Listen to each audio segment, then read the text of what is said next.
کم سړی ته چې ګورې پریشانی ده ټینشن دی خفګان دی هر سړی پریشانه دی د هغې لویه وجه زما عزتمندو هغه دا ده چې مونږه قرآن حدیث ته اهمیت نشته 10 روپۍ مانه په دې لار کې پرېوتې زه 10 ورځې پس په دې لار ځم هغې ځای ته ګورم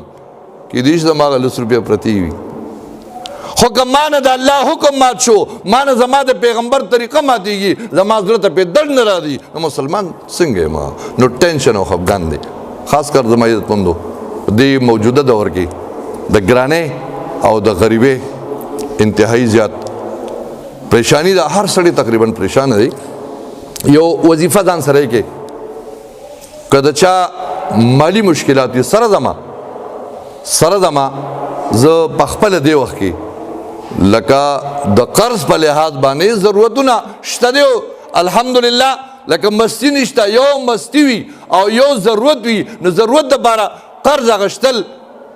دا سنت طریقه ده نبی علیه الصلاة والسلام فرمایي یو سړي چاله قرض ورکړي او هغه له ټایم ورکړه او هغه سره هغه ټایم ته ونه شوي ده ورته مهلت ورکړه روزانه د دغومره پیسو د خرج کولو ثواب د ده په عملنامه کې لیکل کیږي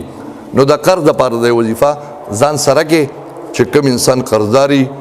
زه خو الحمدلله کوم تاسو هم جاري ساتئ ماسخوتن مانځه نه وروستو 11 ځل درود ووایئ مانځه والا درود په ټولو درودونو کې بهتر دی 11 ځل درود ووایئ او د درود متعلق درته خبره کوم شاہ انور شاہ کشمیری رحمۃ اللہ علیہ فرمائی وہی ہم نے جو پایا جب پایا درود سے پایا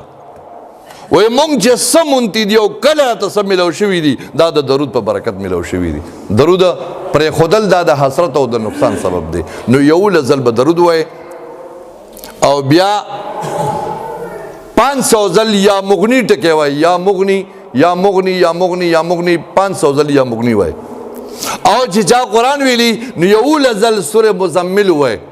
سورة مزمل چې کوم دی دا ډیر مبارک صورت دی د عملیاتو په دنیا کې د دې څه عجیبه فضایل دي د سورة مزمل نو 11 ځل درود او 500 ځل یا مغنی وایي اور 11 ځل سورة مزمل او بیا 11 ځل درود اول اخر کې 11 ځل درود وایي او منځ کې یا مغنی 500 سورة مزمل 11 مرتبه الله جل شانہ با